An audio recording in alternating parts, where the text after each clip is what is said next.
Bonsoir à toutes et tous, bienvenue pour ce webinaire dont nous allons parler ce soir de l'application Signal Radar. Donc un petit mot de WH Self-Invest tout d'abord. Le W, M. Varmousse, le H, M. Hirtz, donc qui ont créé Self-Invest il y a plus de 20 ans maintenant, en 1998 pour être précis. Et le concept de Self-Invest, c'est de mettre à disposition de ses clients toutes sortes d'outils dont Signal Radar fait partie, mais pas que.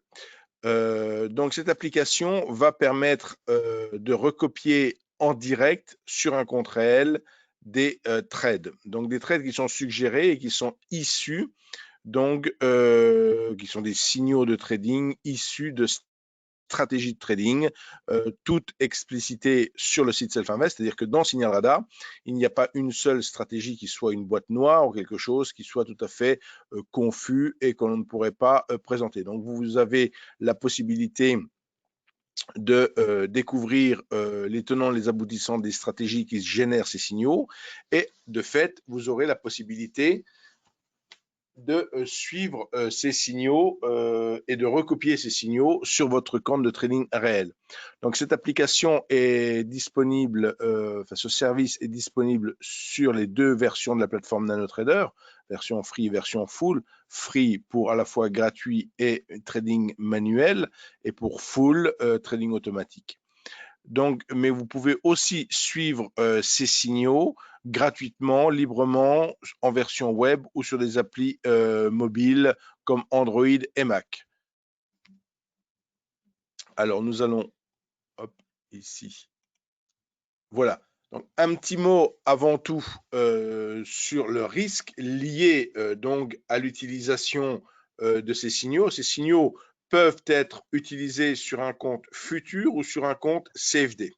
La différence fondamentale entre les futurs et les CFD, c'est tous deux des produits où vous allez gagner ou perdre la différence entre votre point d'entrée et votre point de sortie, sans que la valeur temps ait une quelconque influence. Et de fait, la différence entre les futurs et les CFD, c'est que les futurs vont être administrés, régis par des bourses. Ce n'est pas le broker qui décide la valeur du point, mais c'est Eurex pour le DAX, par exemple, et Euronext pour le CAC. Et les futurs fournissent également, les bourses futures vous fournissent également les volumes. Là où sur CFD, vous n'avez pas les volumes, vous êtes sur des produits de gré à gré, mais l'avantage, c'est qu'on peut travailler des tailles de position beaucoup plus petites et que le broker peut vous faire des CFD à 10 centimes du point, à 1 euro du point, etc.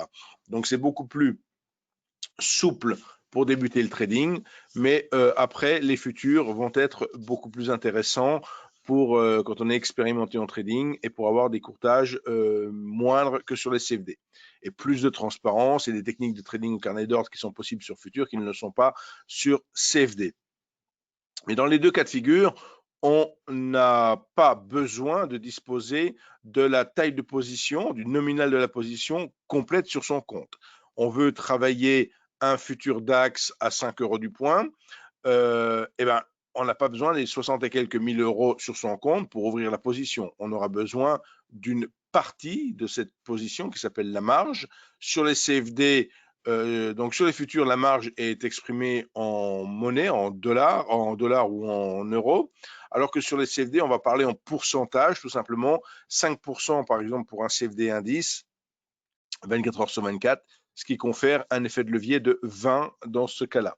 Mais on peut avoir des effets de levier beaucoup plus élevés sur futurs parce que les futurs n'ont pas été impactés par les législations européennes de 2018, d'août 2018, qui ont voulu restreindre un petit peu pour les particuliers moins expérimentés l'effet de levier. Voilà, donc pour ce qu'on pouvait dire sur la notice de risque, il est important de bien connaître les produits que l'on souhaite travailler avant de les travailler, bien évidemment. Alors, Signal Radar, un nouvel outil de trading live, c'est-à-dire que cet outil va vous montrer en temps réel des trades. C'est-à-dire que le concept, c'est que dans des tableaux, on pourrait dire dans des tableaux similaires à des tableaux Excel, hein, dans des tableaux, vous allez avoir sur chaque ligne un trade qui sera soit en cours ou qui sera passé. Donc, bien sûr, l'intérêt, c'est sur le trade qui est en cours de savoir si on va le recopier ou pas. Et on va voir les différentes techniques que l'on peut utiliser pour effectivement recopier ou non ces trades. Donc, tous ces trades sont publiés dans des tableaux. La possibilité de recopier ce trade est très facile. Un simple clic droit et buy ou sell suivant le sens du signal et on recopie sur son compte de trading. Donc, c'est quasi instantané, mais il y a quand même une notion de réflexion, de le choix des trades que vous voulez recopier. Vous avez un travail de tri à effectuer. Et de fait, on ne va pas vous suggérer des trades de scalping à la seconde. Hein, on veut bien sûr proposer du day trading ou du swing trading. On va voir tout ça tout à l'heure en temps réel. Donc, j'ai déjà dit, c'est disponible sur les 2 versions de la plateforme.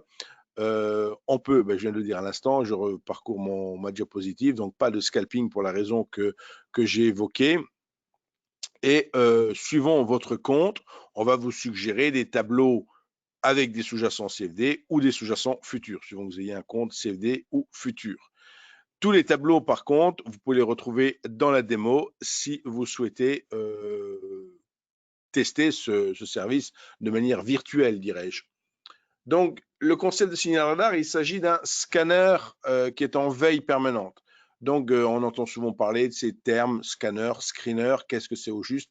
Un screener, ça va être un outil qui permet de filtrer avec des critères bien définis, mais on fait tourner un screener, par exemple, pour, je veux dire, j'ai une idée comme ça, je veux faire un screener, je veux avoir toutes les actions qui sont au-dessus de leur moyenne mobile 20, je vais faire mon modèle d'étude avec ma moyenne mobile 20, je vais créer un screener avec cette requête-là et je lancerai le screener, pourquoi pas sur les actions du SP500 et hop, il me sortira toutes les actions qui correspondent à mon critère de filtre. Là, c'est un outil de screener. Dans le cas d'un scanner, il s'agit d'un outil qui est en veille sur les marchés et qui va vous alerter quand les conditions donc pour générer le signal sont réunies et va vous permettre de suivre en temps réel l'évolution du signal tant qu'il n'a pas atteint, donc de suivre l'évolution du trade, tant qu'il n'a pas atteint soit l'objectif, soit le stop. Donc vous pouvez tester tout ça 3 jours sans inscription, 21 jours si vous donnez vos coordonnées. Et pour le coup, les clients qui ne le sauraient pas encore ont à disposition Signal Radar gratuitement et sans limite de temps, bien entendu. Donc, voilà pour cette précision. Alors, comment se présente Signal Radar? On va le voir tout de suite en direct sur la plateforme, mais là, je vais avant cela vous décrire en quelque sorte 4 méthodes de sélection de trades, parce que vous l'avez compris, et je vous l'ai indiqué à l'instant, votre travail, quelque part, va être de choisir des trades, parce que dans les tableaux, il peut y avoir beaucoup de trades, et vous n'avez pas forcément un capital infini, et donc vous n'avez pas intérêt, la possibilité même de prendre tous les trades. Et d'une certaine manière, vous verrez qu'il n'est pas forcément judicieux de vouloir recopier tous les trades, mais de faire un travail de tri. Pour faire ce tri et ce choix de trades à recopier, on peut s'intéresser, le faire de différentes manières, pardon.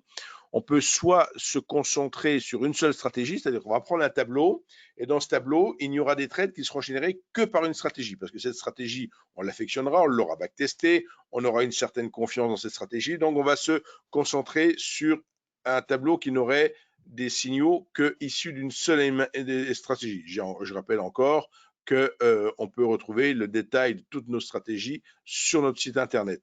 Dès la page d'accueil, sur la colonne de gauche, vous avez un lien qui vous dit 71 stratégies, vous cliquez dessus et vous choisissez la stratégie qui vous intéresse et vous avez une page détaillée qui vous l'explique.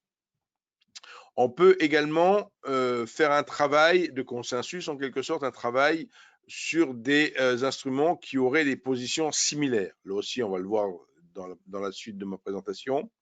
On peut se concentrer sur la direction générale du marché, hausse ou baisse. Et enfin, on peut surtout se préoccuper, et je dirais presque, c'est pas 1 ou 2 ou 3 ou 4, mais on peut faire un mix de ces différentes approches. Et moi, j'ai tendance, dans tous les cas de figure, le point 4 à le faire de manière systématique, parce que c'est quand même ultra important de regarder le graphique de PNL, donc profit-perte, temps réel, est-ce que c'est encore judicieux de recopier le trade à l'instant T? Est-ce que monter dans le train à l'instant T, ça vaut encore le coup? Est-ce qu'il y a encore réellement un gain? Et surtout, comment s'est comporté le trade depuis que le signal a été déclenché si on le recopie effectivement en cours de route? Et d'une certaine manière, vous le recopierez forcément en cours de route. On aura peut-être tout à l'heure, en temps réel, en mettant la plateforme, l'opportunité de voir quelques trades qui se déclencheront sous nos yeux en temps réel, mais d'une manière générale, quand vous choisissez dans un tableau, la plupart des trades ont eu leur signal qui a déjà été déclenché précédemment. Donc vous le comprenez, vous avez un pouvoir discrétionnaire de choisir ce trade et c'est en gros tout ce qui vous importe le plus. Donc première approche possible, je dis faire un focus sur une stratégie en question. Donc vous voyez que dans la colonne études, enfin dans la, oui je dis bien dans la colonne études, donc on va le voir tout à l'heure d'une manière directe sur la plateforme, mais là on voit sur cette diapositive un tableau, donc ça ressemble comme deux gouttes d'eau à un tableau Excel avec des lignes et des colonnes.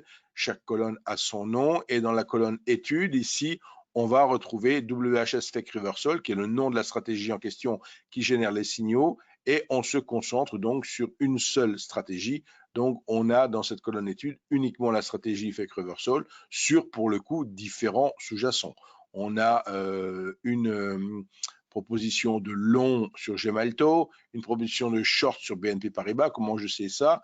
C'est parce que j'ai un triangle vert qui pointe en haut pour dire que c'est une opportunité d'achat et pour une opportunité de vente, c'est un triangle rouge qui pointe vers le bas. Donc tout est ultra explicite.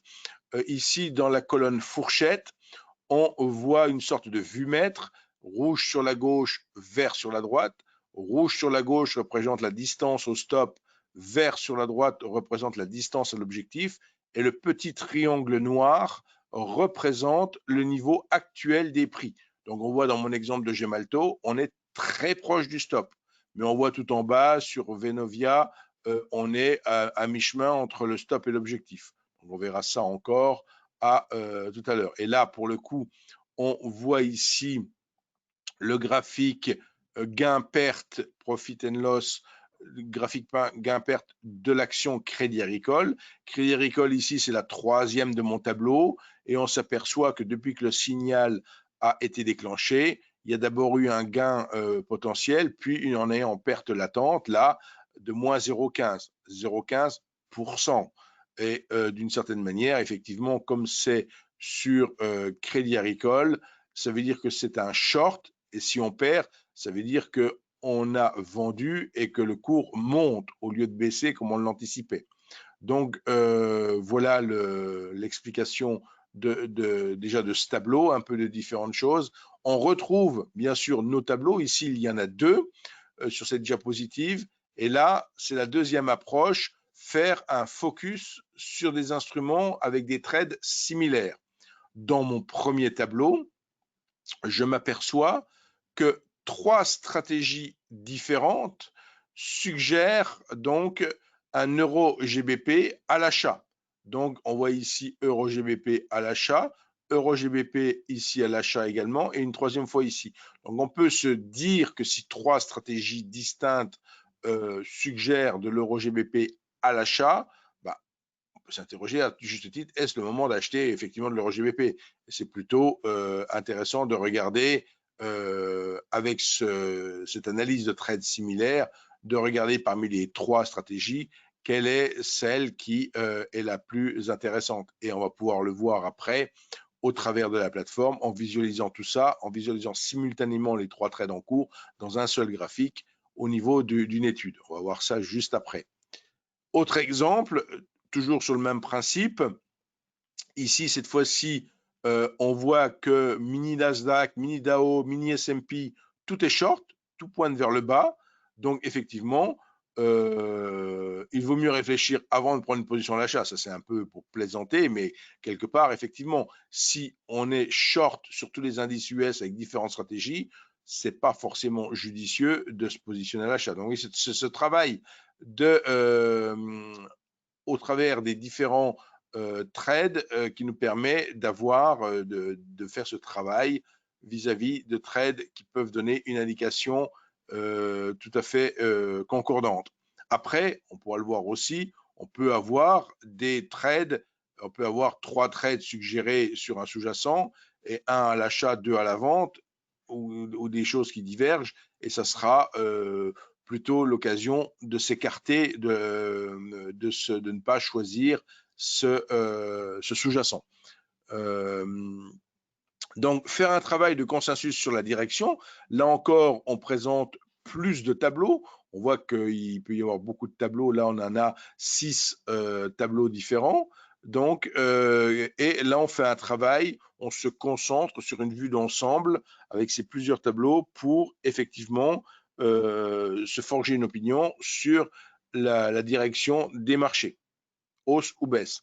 Et enfin, la position, enfin, ce qui est très important aussi, c'est parce que je le présente en 4e point que c'est pas important. Ce qui est très important aussi, c'est de se concentrer sur le PNL temps réel de la position. Dans cet exemple ici, on s'aperçoit que le signal a été déclenché à 9h04, voire 9h05, à 9h04 et 59 secondes. Ici, il a été déclenché à 9h05, que depuis que le signal est déclenché, on a toujours été en gain latent. Il n'y a jamais eu on ne s'est jamais retrouvé en perte. Donc, c'était un signal long, donc, qui a été déclenché à 529,48, donc ce 20 février à 9h05. L'objectif est situé à 530,89, donc c'est une hausse de 0,27 qui est visée sur ce type de trade. Et enfin, le stop, lui, est à 528,07.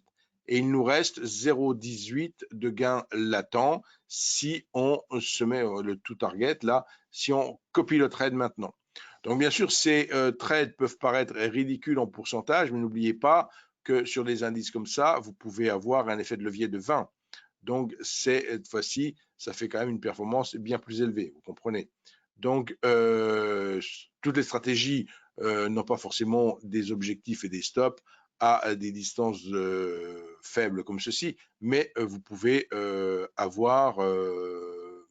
adapté votre trade avec l'effet de levier, bien entendu. Donc, on va passer maintenant sur la plateforme.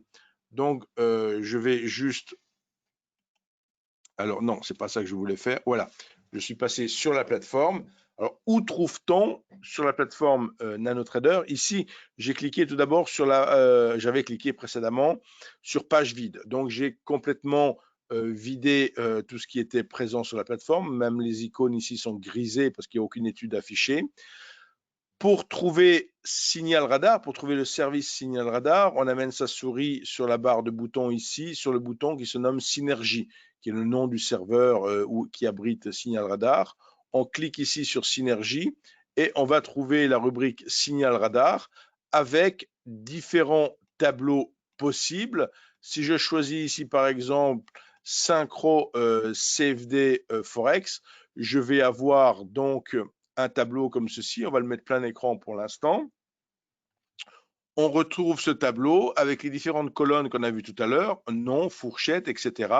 Si je clique sur nom, je classe par ordre alphabétique ici, hein, comme dans Excel ou autre, on range par ordre alphabétique la colonne. Si je clique maintenant sur fourchette, je vais mettre tout en haut tous les trades qui sont en cours. Et vous voyez ici, à partir de AUD USD, là, ici, ou plutôt ici, là, à partir de AUD USD, ce sont des trades qui ont été clôturés, donc ils ne sont plus en cours. Donc par contre, tout ce qui reste sur la partie supérieure de mon tableau ici, ce sont des trades qui sont encore en cours. Si je vois ici, je suis presque stoppé là sur mon euro CHF, vous voyez, sur mon euro CHF, là c'était un trade long qui était suggéré, et dans cet exemple-là, ça se passe très mal puisqu'on va tout près du short. Donc, bien sûr, toutes les stratégies ne sont pas, enfin, tous les trades ne sont pas gagnants dans une stratégie. Hein, ça, vous en doutiez, je pense. Donc, ici, on est très proche du stop et on va peut-être le suivre en temps réel. Dans ce cas, si on est stoppé, le trade va disparaître de la liste sur la partie supérieure et va donc, de fait, se retrouver en trade clôturé. Sur l'euro CHF ici, il y a un autre signal long. Ben voilà, il est disparu, vous voyez, on en a parlé, il est disparu. Donc le trade a disparu du tableau. On retrouve maintenant, par exemple, un trade long sur l'indice Netherlands ici, sur l'indice AEX 25. Alors après, on peut faire ce travail de dire, je vais ranger par nom et me dire, là j'ai un trade qui est suggéré short sur l'Eurostoxx, mais ce trade, vous voyez, c'est un trade short qui a été initié ce matin très tôt à 8h39. Il est toujours en cours, donc c'est du day trading, hein. Donc il donnait un objectif peut-être assez ambitieux, plus de 1%, donc sur l'indice quand même, qui donnait, et pour l'instant, on est à 0,66 de gain, donc on n'est toujours pas arrivé à l'objectif, et il est toujours en cours ce trade. Bien sûr, même quand vous avez recopié un trade, vous conservez la main sur votre compte de trading et vous pouvez clôturer une position avant qu'elle ait atteint son objectif. Si d'aventure, là, il est quand même passé, on est hors séance cash, vous en avez pensé peut-être que ça n'atteindra jamais l'objectif, vous préférez prendre le gain partiel, pourquoi pas. On voit que donc sur l'euro CHF, j'ai un trade ici, euro GBP, j'en ai deux sur l'euro GBP, c'est intéressant, j'ai deux trades longs sur l'euro GBP. J'ai trois trades short sur l'euro JPY, trois trades short. Donc là, ça peut être intéressant dans le consensus, on va dire il y a quand même trois trades, et là on peut se dire peut-être, on va faire un clic droit. Alors je vais juste restreindre un tout petit peu mon tableau et je vais afficher une étude avec cet euro contre yen japonais. Je vais afficher une étude ici. Voilà, je vais la mettre ici. Voici mon étude, donc une étude avec le graphique. Et on retrouve les trois trades. Alors attendez, on retrouve les trois trades.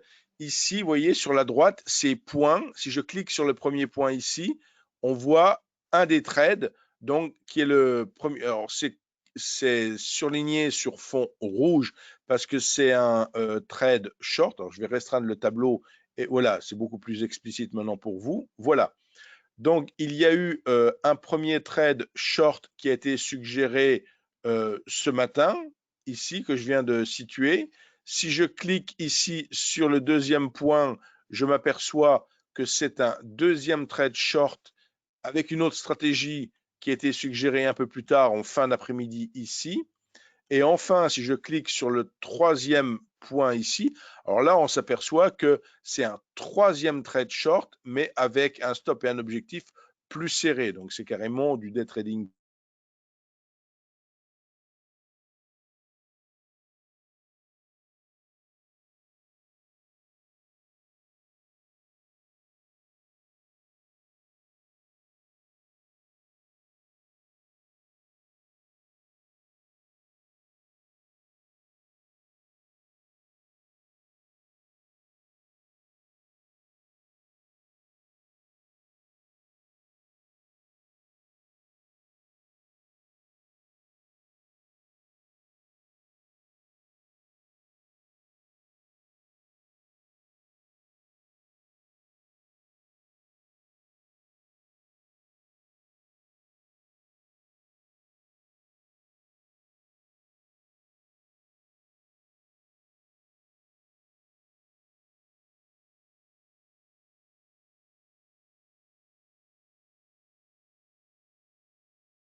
Ouais, j'ai plus rien.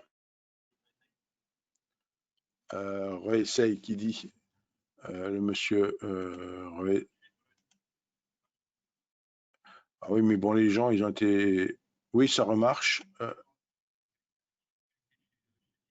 D'où vient l'arrêt? Ça remarche, ça remarche, ça remarche, ça remarche. Merci.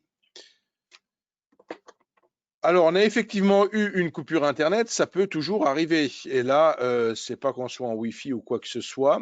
Donc, normalement, vous devez de nouveau m'entendre. J'ai récupéré, alors je vais relancer l'enregistrement. Voilà.